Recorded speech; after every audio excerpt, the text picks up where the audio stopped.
latest we want to be done by 5:15.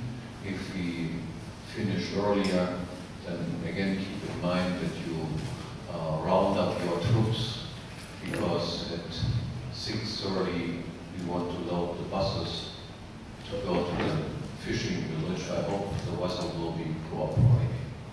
You have all like a big, right? The fishing village.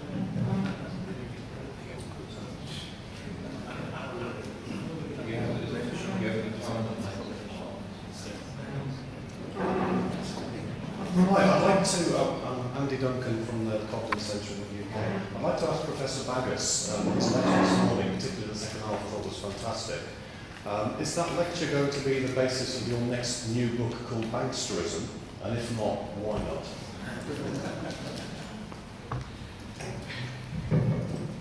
Well, most of the comparison I already do in chapter 5, I think, of my book. So my speech today was for some part based on this, maybe not the extent, not the analysis of the extent of the banksterism, the comparison on possible future research. Why not? Would be always, of course, always a time question.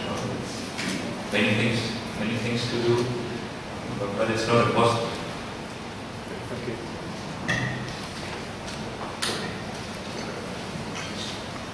This is actually addressed to everyone who would care to answer this question. I listened this morning with attention to Professor Hoppe and Professor Bagus and some of the others who were talking about the worthlessness of the currency, the government monopoly of the currency, various dubious banking practices, and I found myself agreeing with everything that I heard. On the other hand, I'm also trying to account for the fact that the United States in the 20th century saw an enormous increase in standard of living, even from the 1950s into the last 2 decades of the 20th century. Disposable income rose considerably.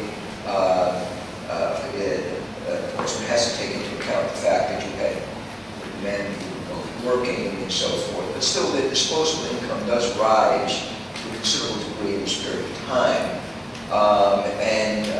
The United States may have one of the highest standards of living in the world, and it continues to have this despite the fact that the dollar has run into problems, that it has become increasingly devalued. But it would seem to me that, sort of given the economic problems that were pointed out, the United States has done very, very well. And how would you explain the successes of the American economy, given the fact that it is hobbled by a bad government and by increasingly valued money and questionable banking practices? I think this is an example of a post hoc ergo propter hoc fallacy. First of all, the same sort of banking practices are in place in almost all countries, not just in the United States. The same is true for Germany, France, and so forth. And second, it is something like this. We can say, look, in the 19th century, standards of living were significantly lower in the entire Western world as compared to what they are today. At the same time, we have seen a growth of government also throughout the entire Western world, from the 19th century up to this day. So does it follow that because the growth of government, societies in Western Europe grew? Obviously they grew.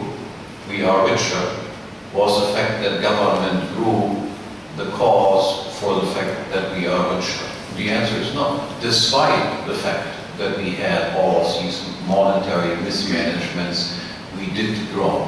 We would be infinitely richer if it were not for the fact that these types of policies had been implemented and are still being conducted day in and day out.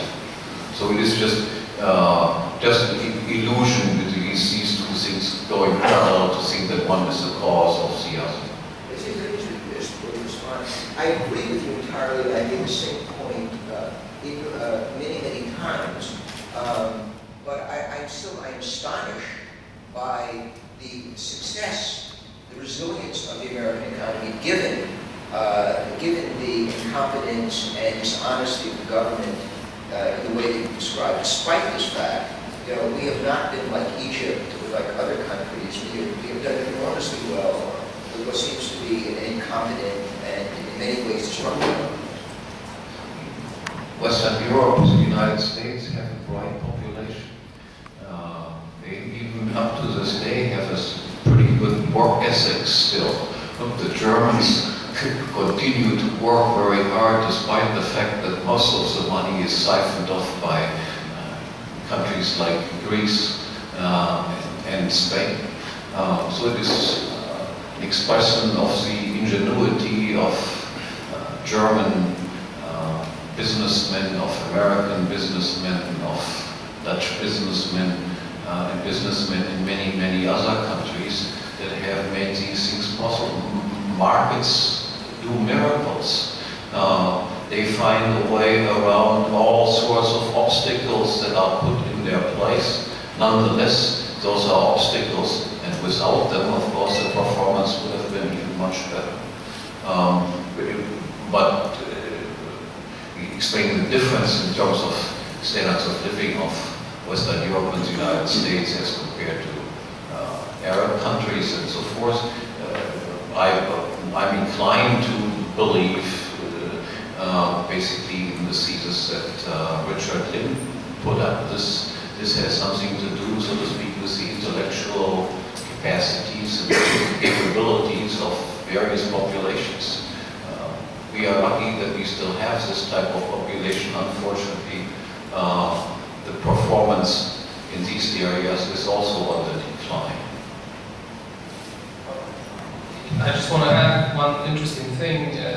As a side note, even in the mainstream literature, it's recognized that the gold standard, the classical gold standard, even though it was not a perfect system or it was not the best system possible, in the 19th century, the growth, and at the end of the 19th century, growth in the United States was actually higher than it was in the 20th century. And you can even read it in Simon Kuznets, the Keynesian inventor of GDP, and in Milton Friedman's history of monetary history of the United States. So two classical mainstream economists demonstrating that actually growth in the 19th century was higher under the classical gold standard. And those economists or other economists using data, they say that it was less stable environment, but still they have to admit that the growth itself was actually higher. Maybe one additional note on this. This is even more astonishing given the fact that, of course, it is easier, so to speak, for rich countries to save and invest than it is for poor countries to save and invest. So the growth rates were higher despite the fact that it was at that time, given that the general population was poorer, far more difficult to save and invest. And it has become significantly easier now with standards of living being significantly higher, despite the fact savings rates and so forth have actually declined, even though it should be easier to save nowadays than it was 100 years ago. I have a question for Dr. French, and I'm not sure whether I understood correctly what you were saying about walking away from a contract. Because if the idea is that you can simply walk away from a contract, my whole concept of egalitarianism falls apart. So I would like to understand whether what we're saying is that people who have borrowed money in order to buy a house or property development site and so on, walk away because the lenders are banks that are financed by government and guaranteed by government entities such as Fannie Mae and Freddie Mac in the United States. And that is the reason why, in this particular circumstance, people can walk away from a contract. Or whether you believe that, well, I have pledged to refund or repay repay a certain amount over a certain amount of time, but if the collateral that I gave falls in value, then I'm not going to repay, whoever is the lender. And I think that there is I'm not a banker and I know nothing about banking, but I think that there is a certain class of loans that are made with mortgages and so on, with a no-recourse clause. And that could explain, for instance, why Morgan Stanley, that you quoted, could have could walk away on a $5 billion deal. I think that's the figure you mentioned. Because it's actually not Morgan Stanley who borrowed money, but presumably a subsidiary of Morgan Stanley. And they had developed properties and so on that they rented, and the rental income was not sufficient. So the subsidiary went bust, and there was no recourse on the parent company. But the homeowner buys the property. That property is not yielding any revenue. So there is no way that the person can repay unless the repayment comes from their salary. So it is a salary that is pledged. And therefore, if you walk away, you have actually broken your pledge to take some money out of your salary in order to pay back the bank. Well, then I would come back with this. A number of people are granted 30-year loans when they're your age or my age. And clearly, that borrower wouldn't have 30 years to repay their loan. They're not going to be here to do that. In my view, lenders were playing the market, the real estate market, just like the borrowers were. And so while they want to stand on their high horse and say, you need to pay until the very end, they've taken this loan and sold it, often many times. So this isn't like you borrowed money from your brother-in-law, not that anybody should ever do that, but who has actually saved money, foregone consumption, to hand and done without the use of that money, to allow you to do something with that money. This is money that, these are loans that originated, sold in the secondary market, and in some states there is non-recourse rules. California being one, I think Arizona is another. And so it varies state by state. There's also other costs to this.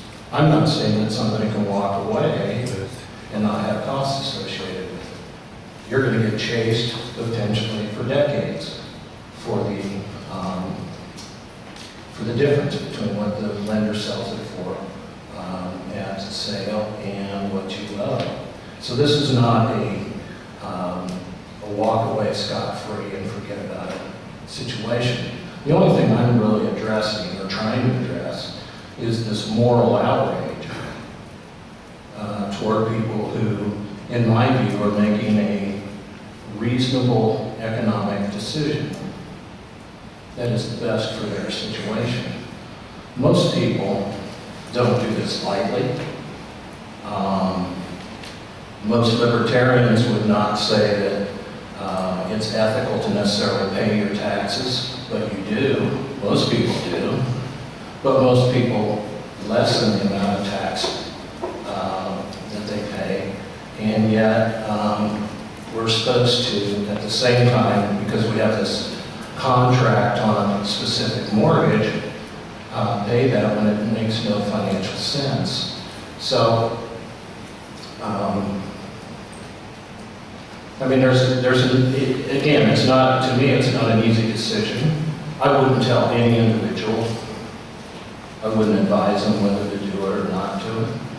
But I just think that the moral outrage against these people, I believe, is misplaced, is the point I'm trying to get across here, is that it's a perfectly reasonable financial decision. You pay a price in terms of your credit report, although that's going to lessen over time. because it's come out recently, there's been a study done that people who strategically default are actually better credit risks than other people because they use credit responsibly, they underuse their credit cards, and they typically, the other distinguishing feature about these people is they bought their homes recently and they have no personal attachment to it. Many people pay on their homes because they have an irrational personal attachment to that property. So, again, to me, the reason that I explored the issue is that, number one, libertarians had a reasonable argument on either side of it, and very vocal, especially on the you must pay till the end of time. And I was trying to think, since I didn't have Murray Rothbard down the hall to go talk to about this, I tried to imagine if I went down to Murray and said, pose this question to him, what he would say. And that's what I was trying to come up with. Could I ask a question to Dr. DiLorenzo about happiness? I think we should take this work on happiness rather more seriously than was argued in your presentation. These happiness questionnaires are of the general format. Would you consider yourself to be very happy, fairly happy, not very happy, unhappy? Now that seems a very straightforward question. I don't think any of us here would have any difficulty in answering a question like that and getting a score. And furthermore, the validity of these studies is shown by the results, which are that people who are high earners are happy, low earners are less happy, and the unemployed are particularly unhappy. All that seems very sensible to me, and I think we should take it on board. I think the way to deal with this problem is to consider the implications of this. We see where all this is leading to. It's leading to the conclusion that we should tax high earners more and distribute the proceeds to the poor and the unemployed. And that is the implication of this work. And that is not an implication which is particularly congenial to people like ourselves.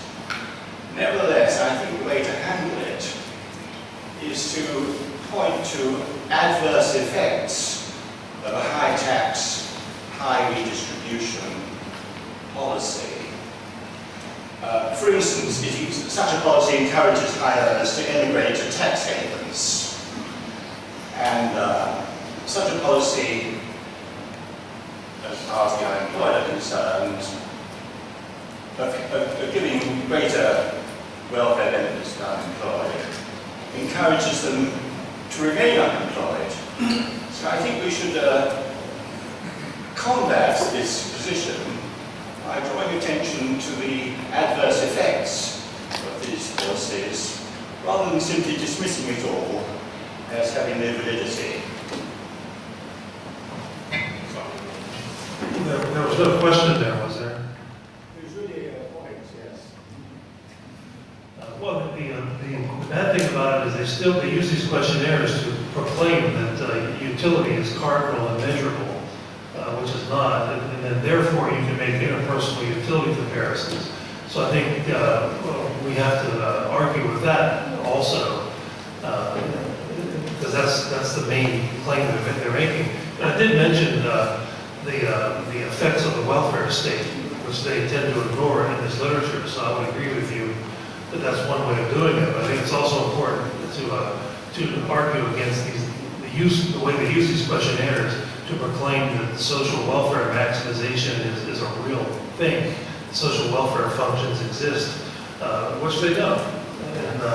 And Murray Rothbard's criticisms of people who answer questionnaires, I think, are still valid today. So you have to take them with a big grain of salt. And I also believe in ridiculing stupid ideas too. I want to just say something about the stability of this research. I remember one result was that was reported in all papers, all incomes above $73,000, $73,000 would no longer make people happy. Now, it was in all, if the number was 73, I'm not quite sure about anymore, but if that were true, then every person who just gets a job offer for 74 would just decline it because he said this additional $1,000 does not make me any happier anymore, and it's an easy way to refute this whole concept. I have not seen anyone who has done anything. Whenever somebody wants to offer me more, if you want to give me a bigger donation, I will not decline it because it will make me less happy than I was before. Every donation, every dollar more, I take it. In my case, this whole thing does not apply. Can I follow up? Tom? Sorry, I didn't hear you. I just wanted to follow up with, I can't remember who wrote this, but it was a similar survey of happiness in Mogadishu, and they brought up they particularly mentioned a couple of butchers. And these guys that basically chop up meat all day, and they're incredibly happy. They're poor, they're destitute, but they're relatively very happy because their relative perception of social status is okay. And if you go to every other country, it looks like there's a higher correlation between the position of social status than the absolute number of the dollars. So I'm just wondering if there's anything on the social status perception versus just dollars. Well, the research that I reviewed for this talk was mostly on material inequality. And there's a lot more, you can't say much in a half hour, but even the whole issue of inequality and the use of these statistics is very shady because, for example, in the U.S. anyway, I know of some studies that were done by some Fed economists actually that looked at, if you look at statistics on inequality by income distribution by the quintile of the distribution, it looks flat for 100 years. It hasn't changed. But it's not the same people. The individuals who were in the lowest quintile in 1980 are not the same individuals who were there in the year 2000 because there's a lot of mobility. And there's a Fed study that showed that, for example, that a very high percentage, I think it was over 70% of the people who were in the lowest quintile in 1970 were in either the top quintile or the top two quintiles by 1994. So they weren't the same individuals. So there's a lot of mobility, at least in the U.S. economy. And all of that is lost and when you just look at these statistics on income inequality in an aggregate sense. And these researchers were able to do this because the University of Wisconsin for about 40 years now has been tracking individuals and paying them to give them information on income and so forth. And so they're able to actually see the actual mobility of real people and how they've done. It's a very big sample of thousands. It's socioeconomically diverse. And so and that's a much better way of looking at income inequality, I think, than just these raw statistics. And I doubt that the happiness researchers would do that because they wouldn't get the same dumb correlation coefficients that they do with the research they've done now. Primarily for Nikolai Gertchev and Professor DiLorenzo, I'm always surprised by the prominence of the bad ideas like the ones we were discussing. Is there any evidence that the proponents of these ideas are feeling pressure from what seems to me like the growing influence of the Austrian school?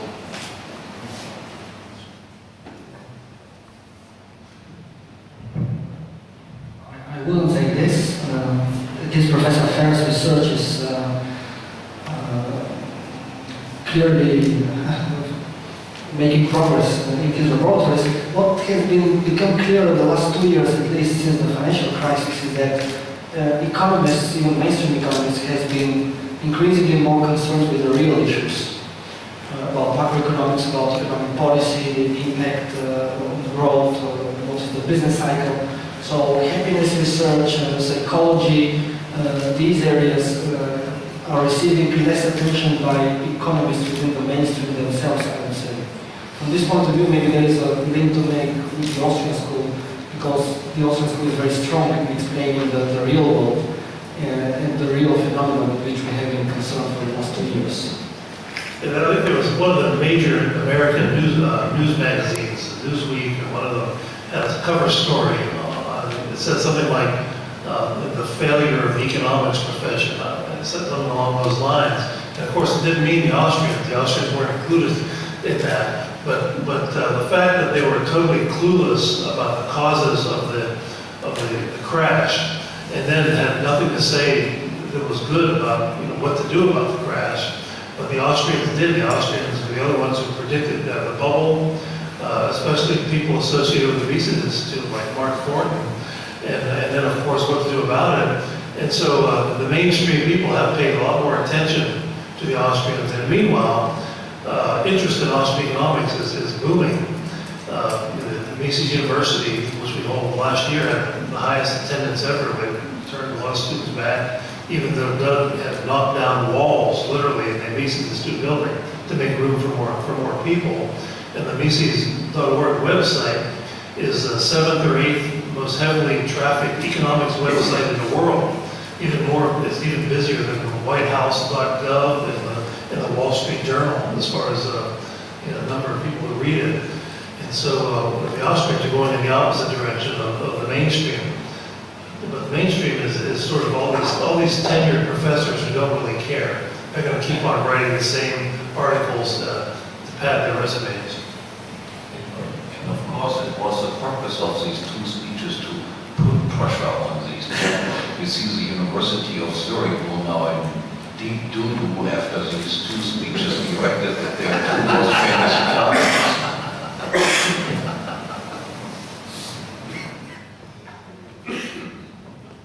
Another question to Tom and Nikolai.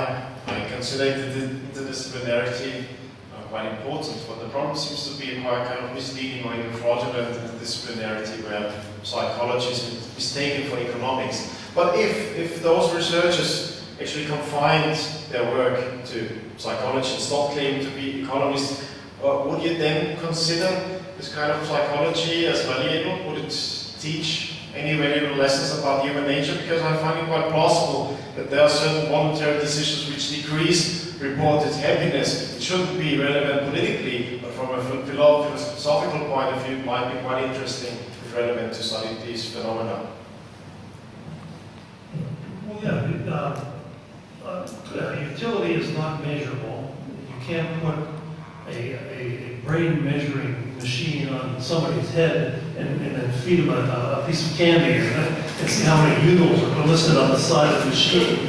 That's sort of the implication of the whole idea that utility is cardinal and measurable, sort of like a Frankenstein monster kind of machine that we can put on our brains to do that. As long as you understand that, I was just talking to one of the physicians in the group earlier about how he questioned his patients on how much pain are you experiencing on a scale of, one of my doctors does the same thing, and my allergy doctor, and I just make up a number. I have no idea what he wants me to say about that. As long as you understand that this is not really that scientific, I suppose it could be useful, but it's subjective,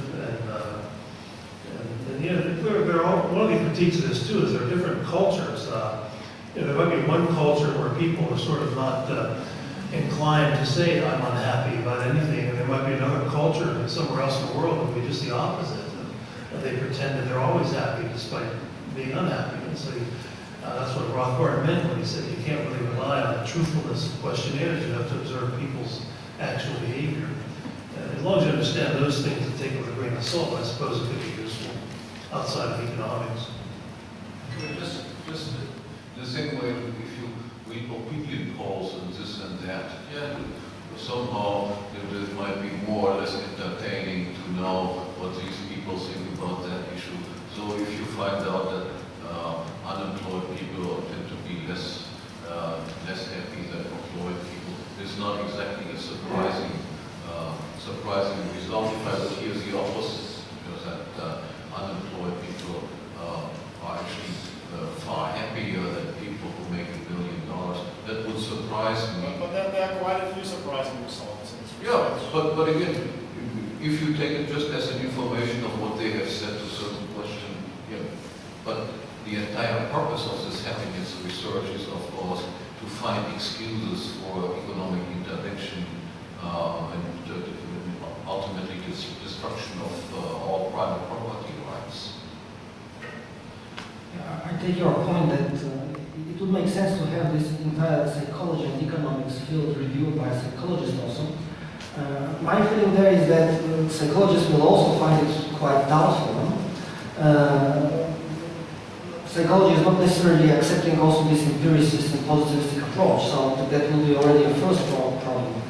And then interdisciplinarity indeed makes sense, but only if the different disciplines are properly acknowledged.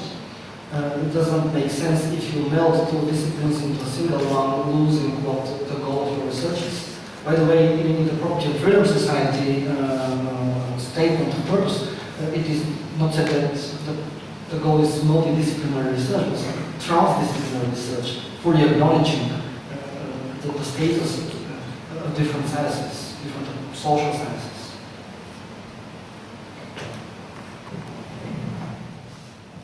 My question is for Dr. French. Do you think whether it has nothing to do with whether it is moral or not for a person choosing to walk away from a loan, but rather he just choose to consume now versus getting easier credit in the future? And so my next question is about the non-recourse nature of mortgage in the US, because I don't know whether I'm right or not, but I think it is quite unique for the US that the mortgage is non-recourse. Whereas in other jurisdictions, like for example like Hong Kong, we cannot just walk away from the loan because you need to sign a personal guarantee when you buy a flat, something like that. So what do you think is the cause of that non-recourse nature? What was the first question again? Well, because you said the ethics of default, but is there anything to do with ethics? Because it's just a person. I mean, he chooses, if I walk away from the loan, but I don't have any consequence, so of course I would walk away from it.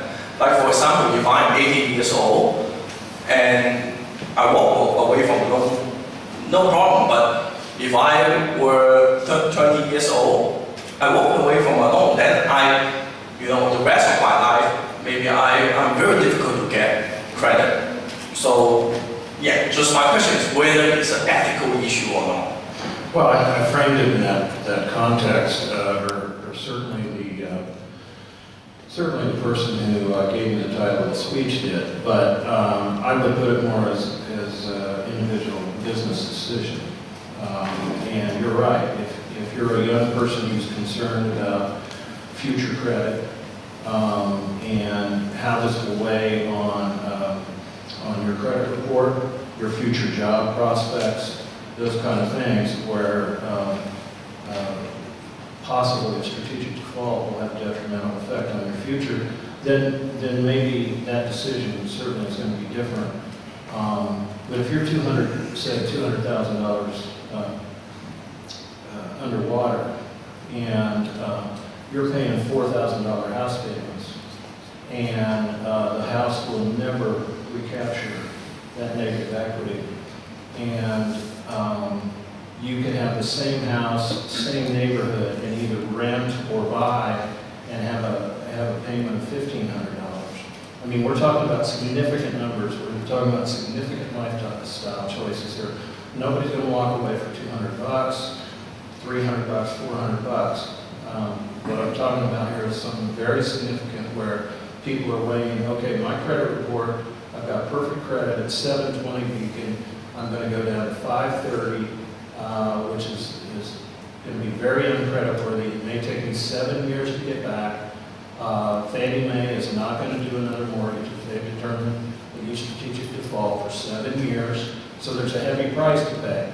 But potentially, a lot of people probably need to get out of the home ownership mythology that you buy a home, it automatically goes up in value every year.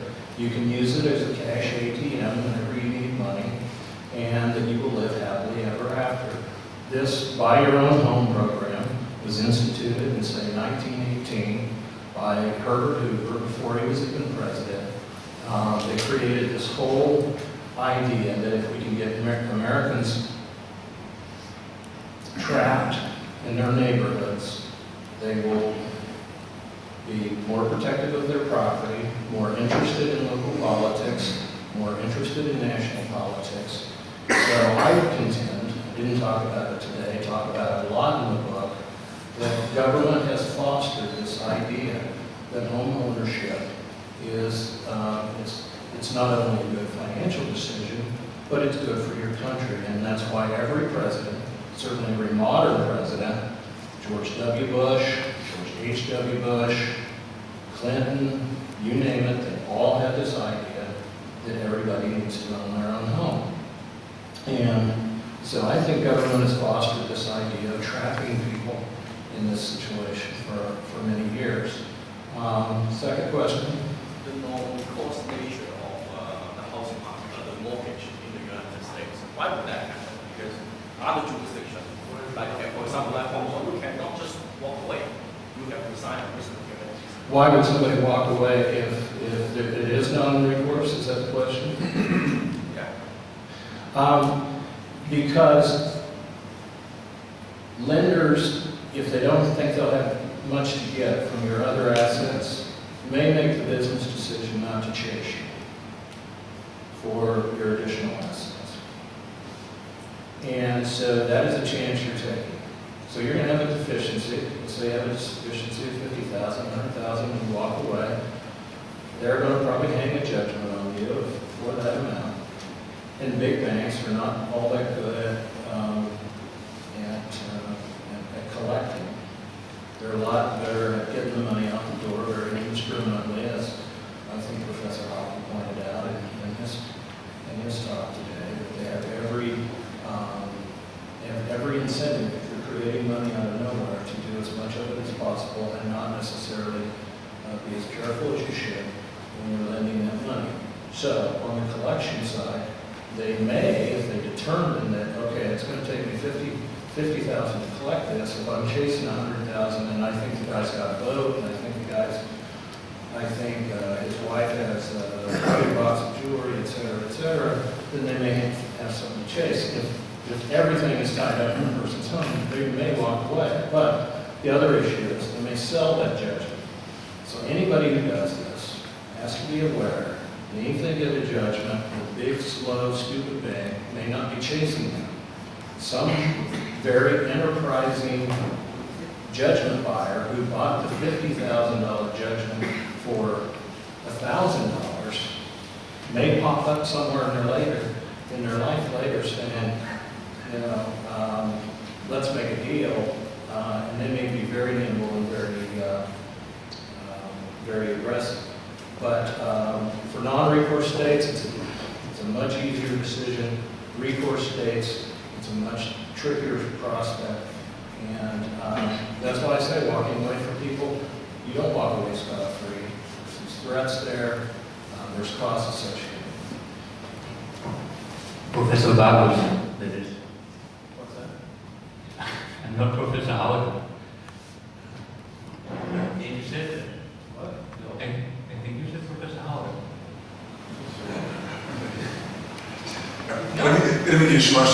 It's German from here. Again, I have questions like French.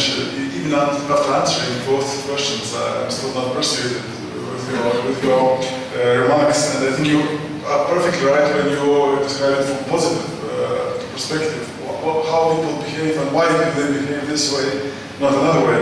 But you jumped to ethics very easily, and you justified some of these behavior patterns. And I must say that, I'm afraid that you're opening a Pandora box, which will destroy the libertarian concept of contract and of property as well. Because, person may decide not to walk away because of many reasons. Because the house simply gets like loss of water in the basement during springs, or maybe the plumbing system doesn't work properly, and he may decide just to walk away because it's not as good as he thought it would be. And I think it's not a reasonable reason actually to walk away from a contract, to justify it. And if we go further, of course from a positive point of view, if you find a bicycle in the street and nobody sees it, you may take a bicycle and this would be a business decision, you run away with a bicycle. But it doesn't mean that we have to justify this kind of business decision. It's simply completely different area. And I think that comparison to taxation or social welfare and social security is not correct actually. Because in case of banks, you sign a contract. In case of taxation, contract is non-existing, and so social security as well. And in fact, if you look to the practicalities, in many cases, it's a person who applies for credit to buy a house. It's not the bank who forces it. And just for the final remark, it's a favorite example from UK. There was a case with a lady who sued the bank because she thought the bank actually seduced her by offering extended credit, and actually the offer was made exactly on the day when she lost her job.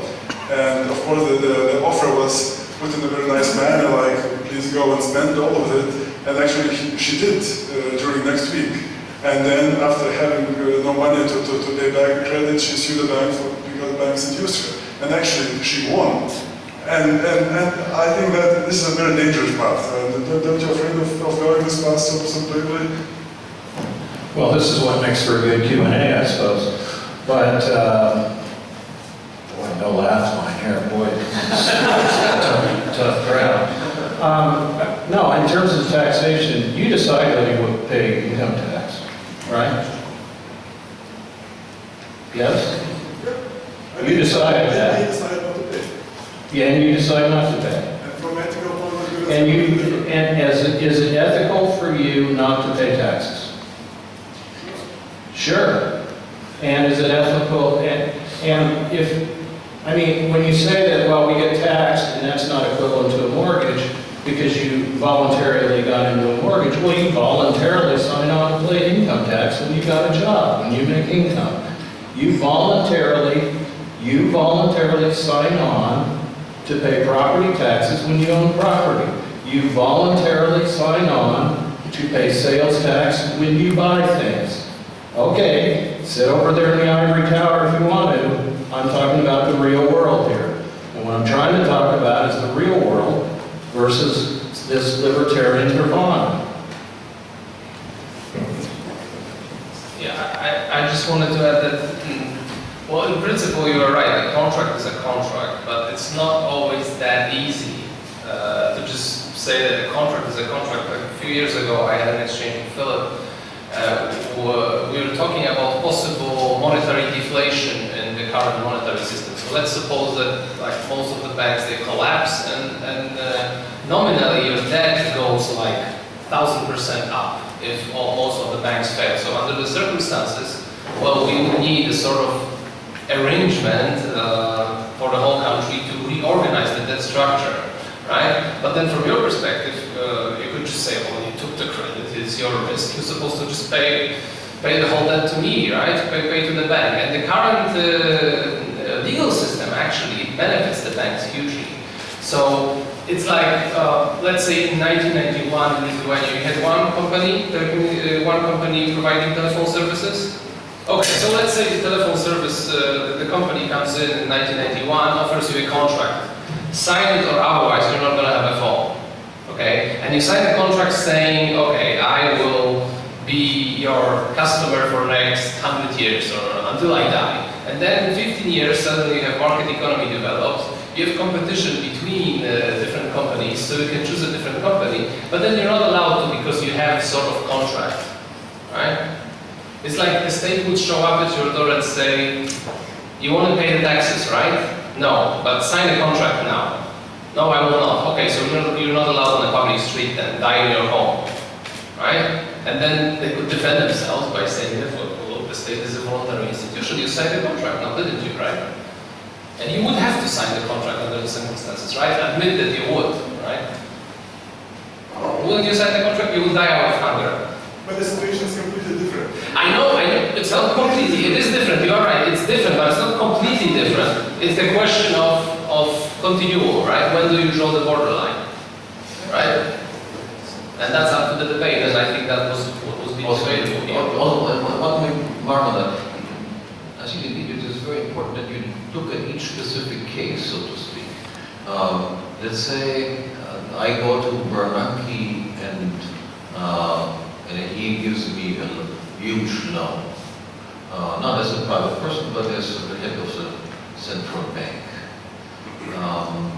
Do I then have the obligation to repay the loan, or can I default on the loan and walk away? Would he be treated in the legal system in the same way as if I received the loan from you personally? And there I would say, of course, if I default on Bernanke, then it's perfectly all right. After all, he is the head of a criminal organization. I have no moral obligation whatsoever to pay anything back to him. And it depends, so to speak, on the status of Fannie Mae and Freddie Mac, or whatever these American names are. How we would categorize them.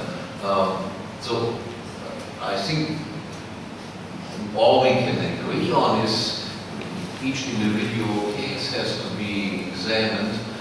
After all, each individual case could also be brought to court. They have to look at the facts of the case and then determine whether this would be under libertarian law, so to speak, okay, or would not be okay. I'm sure that you agree that Bernanke, that I don't have the same obligation to Bernanke as I would have to you personally, right?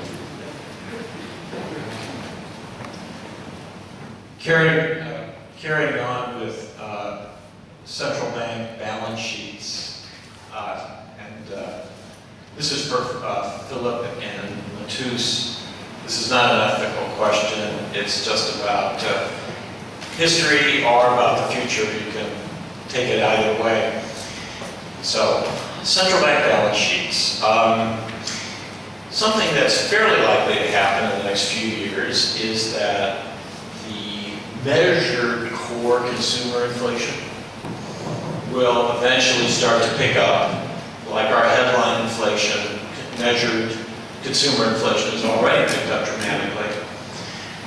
And when this happens, the Fed will probably start doing tightening. And that tightening may very well include kind of a reverse QE2, where they take their balance sheet and squeeze it down. Now, if they do this in a undoubtedly higher interest rate environment, they're going to take huge losses on that balance sheet. They're going to be selling treasuries and mortgage backs, in maybe an environment in which the average interest rate on the treasury curve is 6 rather than 2 or 3. My question to you is, well, it's a bunch of questions about, does it matter ultimately? Do you know of historical cases or cases right now where central bank losses, potential losses, are already constraining so-called independent monetary policy, where the central bankers are trying to protect their own institutions, because even though they're really part of the state, they also have their own personal agendas. And if they lose a ton of money, they've got to go. Do they have to go? Do they have to go to the Treasury and get a recapitalization? Or can they just bury it with good old cost accounting, where they just, but they can't bury it, right? Because they're selling bonds. If they actually sell the bonds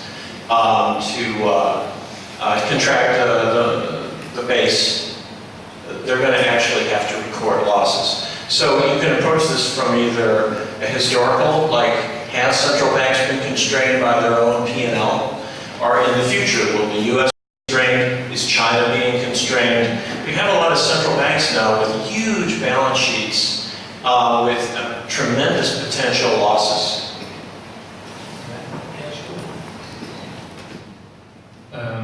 You're right that the Fed, at least, of course, cannot be insolvent in the sense that it cannot pay its debts because it can just produce dollars to pay its debts. But it's to have a negative capital on the balance sheet would be problematic for the confidence in the currency. You would have losses, and it would be obvious that there are not many real assets left to defend the currency in case of problems, or for monetary reform, for that matter. Or because when they sell the assets and losses, it becomes obvious that there was nothing, or there's nothing left to do a monetary reform, or to intervene on the foreign exchange markets to defend the currency, etc. So it might have an important effect on the confidence, and people might start to sell the currency or their dollars. And you see it also that it matters for the ECB, because the ECB, of course, can also print its euros. However, in December they increased their capital. Why? Because they are, of course, expecting losses from their adventures in Club Med, and they don't want to have negative capital. So and this has cost for them because it reduced their profits, and they pay back less profits to governments due to this capital increase. So they care. They actually care for their balance sheet.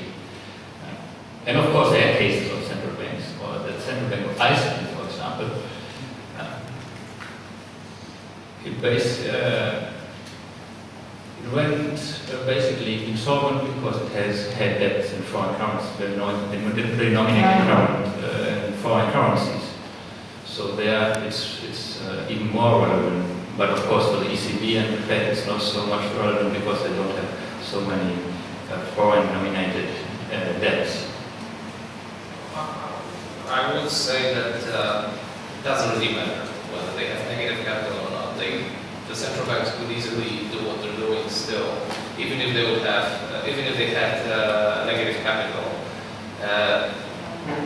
The guess would be probably, well, the economists would have, the accountants at the bank would have a problem probably, but what they would probably do, you're right, they would go to Treasury or get the extra money. The government would have to buy money in the financial market.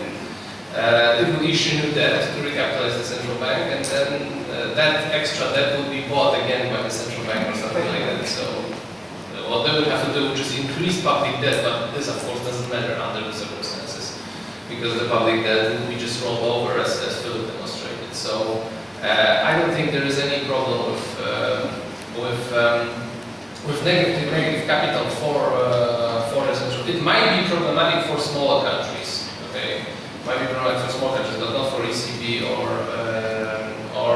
the Federal Reserve System. I don't see any problem coming here. And apart from that, I don't think also that the balance sheet per se is that important for the strength of the currency. I think other factors are more important. The investors are not really paying attention to capitalization of the central bank. They're not really paying attention to what are the currency reserves of a particular central bank. Philip actually argues the other way, that the value of currency depends on the quality of the balance sheet, and we'll soon see verification of these hypotheses, I guess. If I may add, so of course the capital of central banks is completely fictitious. No? This is not the result of an economic productive activity. So it's very easy for a government to recapitalize the central bank. The central bank just buys more of the treasuries, and the government does not spend the money, but put it in this special account called capital and reserves in the central bank. So this can be a cashless operation. The recapitalization of central banks to any given level is purely cashless. But your question has a particular relevance for the euro area, and the reason is the following. Any profits from the monetary operations that very detailed are redistributed, but any losses are kept on the specific central bank which provided emergency liquidity assistance. Now we are having this issue currently because Irish banks are borrowing almost as much as they borrow from the regular operations directly from their central bank as emergency loans. And whatever losses could be realized on these emergency loans would go directly from the state. Then of course this would increase the cost of borrowing of the Irish state even more. And so there is a kind of socialization of profits within member states of the euro area, but there is individualization of possible losses. And this could, in the long term, bring actually further conflict within European states. We are here of different opinion. Just one example. Imagine that the Fed gets negative capital because they do an audit and they find there's no gold. So it takes a loss. There's no gold in the Fed. Okay, negative capital. Well, you do the recapitalization, which is just a cashless transaction. Would nothing happen to the dollar? I would doubt it. I would doubt it. Because then it becomes obvious that there's no real asset to as a result there. But of course, we can see empirics for those. If somebody shot Bernanke, also something would happen to the dollar temporarily.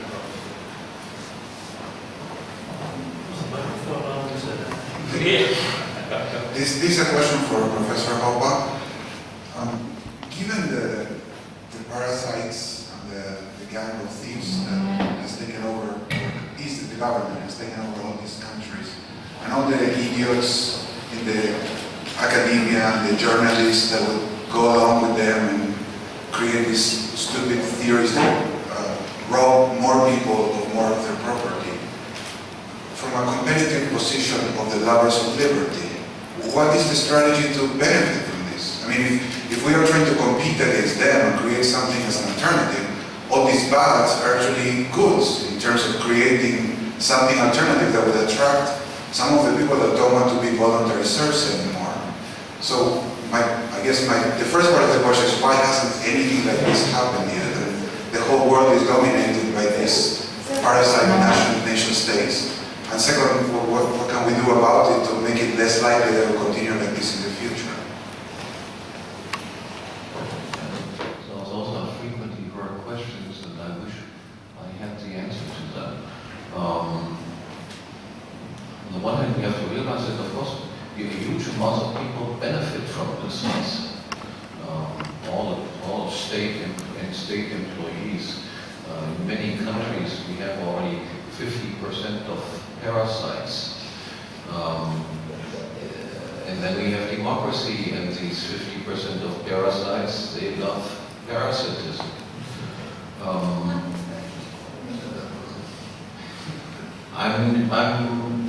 I'm not very hopeful that liberty is just around the corner.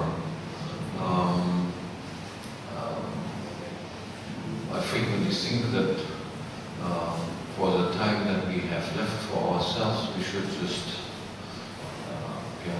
almost enjoy this theater of crazy thing going on, as long as they do not really personally grab us and kill us and incarcerate us. I must say, I frequently I read the paper and I find all of these ridiculous things just funny. And I don't really know what to do about it, just except try to enjoy my life as much as possible, go on with what I do. Hopefully nobody will grab me personally.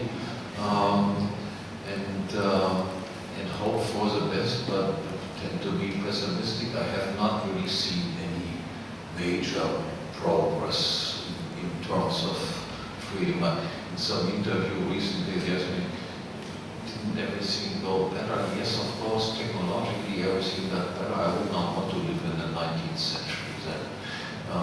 But in terms of personal liberties, I think people in the 19th century, of course, had far more personal liberties than they have currently. So maybe somebody has to say something more optimistic, but I'm not one of those that has great optimism. This is why I think this is also a salon to enjoy each other's company and laugh about the foolishness of the world. I think I quoted Gary North last year here on this question, and there's a saying in America that you cannot fight City Hall. City Hall will do whatever it wants to you. But Gary North says, but you can pee on the front steps and run away. That's a lot of what you do. Just to say that there are 4 more people on the list. We've got 16 minutes for listening. Yeah, is that right? Yeah. So I'd like to pick up on Paul Godfrey's question and Hans' answer to that we can't say that because of welfare state, that's the reason why we've had the progress that we've had. I'd like to just make a few assertions that prelude to the question. I would observe that a lifetime tax rate in the 19th century was approximately 20%. Lifetime tax rate defined as what fraction of your life did you have to give up to the state before your children receive what the fruits of your life. In the 20th century, the lifetime tax rate has been about 90%. I'm talking primarily from an American perspective, but other analogies in many other Western countries. And then in the 19th century, under laissez-faire, 20% lifetime tax rate, we had the gold standard, we had monetary stability. In the 20th century, we've had fiat money, 98% in some countries, much more than 98% of our value of our money destroyed by the welfare state. So the question is, we would like to postulate how much better off we would have been if we had the same conditions from a tax and monetary standpoint in the 20th century as we had in the 19th century. What is the magnitude of how much better off we would have been if we had a laissez-faire gold standard century in the last century? I think this would be a question for an econometrician to do the calculation. I have no idea. But of course it would be, I think I would be a little bit wealthier, and you would be a little bit wealthier too. Please hazard a reminder. That's, as I said, I'm not a kind of person who does these calculations. I'm sure that there are some people who calculate these sorts of things. I have never thought about it, and I wouldn't even know how to do the calculations. I have a question for Professor Hoppe. Is there any study regarding the level of taxes and tax inflation people pay around the world? And can we compare that to the level of taxes that slaves and serfs used to pay? And something else, I have a comment on the ethics of walking away from the contract. I took a class with Professor Kinsella on that, and the class on libertarian legal theory. And he has a case that breaking a contract is not a violation of the libertarian code. Probably that's a misconception that he's going to explain tomorrow. I think let's ask the question during to Stefan Kinsella tomorrow morning. He will be speaking. So, but what the question is concerned is any study regarding the level of taxes and tax inflation people pay around the world. I can only answer the question, is the taxation nowadays higher than what the taxation was imposed on private slaves, I would say yes, it is higher than what was imposed on private slaves. Again, I'm sure there exist empirical studies about this. I'm not an expert on this. I only vaguely remember having read comparisons of current tax rates and the degree of exploitation that slaves were subject to, and the answer is clearly that the amount of taxes, so to speak, extracted from a slave was low as compared to what is extracted from people nowadays. But Tom might be more. I remember reading something by Paul Craig Roberts. It said medieval serfs paid something like 40%. And in the U.S. anyway, if you were to get statistics on tax revenues from all levels of government and divide by national income, you'd get over 40%. But that doesn't count the inflation tax or how regulation causes the price of goods and services to go up and all the other effects of government that are really implicit taxes. And so if Craig Roberts is right, then yeah, at least the average American pays far more than a medieval serf. What about it? Is it already included in that 40%? So it might be even higher. When you include the taxes that you have to pay to Social Security, I'm not sure about the States, but like in Europe it's 40% without that. Now if you include the retirement funds that you have to pay before you tax your income, because apparently these are not taxes according to modern status. When you include that, it might be 70% with value-added tax and so on. I think this question might be dead now, but Doug, I thought you answered the question, which was there's a difference between loaning and speculating, and so I don't think it's an ethical question. It's only an ethical question if there's asymmetry in the speculation. So if I think I'm giving you a loan and you think you're speculating, that's a problem. But if we both know that we're speculating, which I think you were trying to make the case for, it's not an ethical question. It's just we're both speculating. Do you want to borrow an answer? No. Okay. So I think we should. Is there one more question? One more question. Oh, one more. Okay.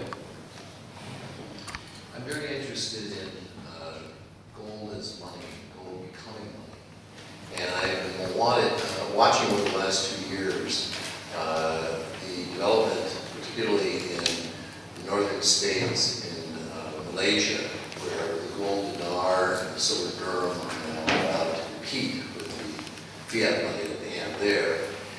And the recent decision in Utah to allow gold to circulate as money in defiance of the U.S. legal tender laws. I also know that the commodity, the CME, the commodity exchange in Chicago, as well as J.P. Morgan, in the course of the last couple of years have allowed gold to be used in the same way as cash in U.S. treasuries are. For collateral for margin purposes. These are indications to me of an erosion of the legal tender laws and a great progress point for us to note. My question for the panel is actually for the panel in general. I'm very interested in looking for other signs of relaxation of legal tender laws, non-enforcement of the legal tender laws, either from a historical perspective or from your various studies that you have seen or that you might want to see.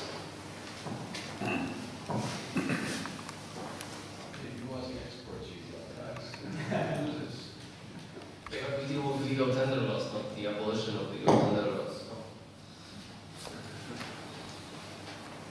So we shouldn't abolish them because then we wouldn't have anything to do.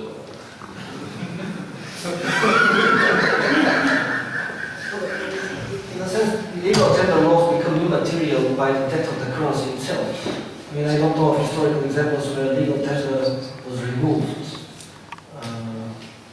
by the decision authority.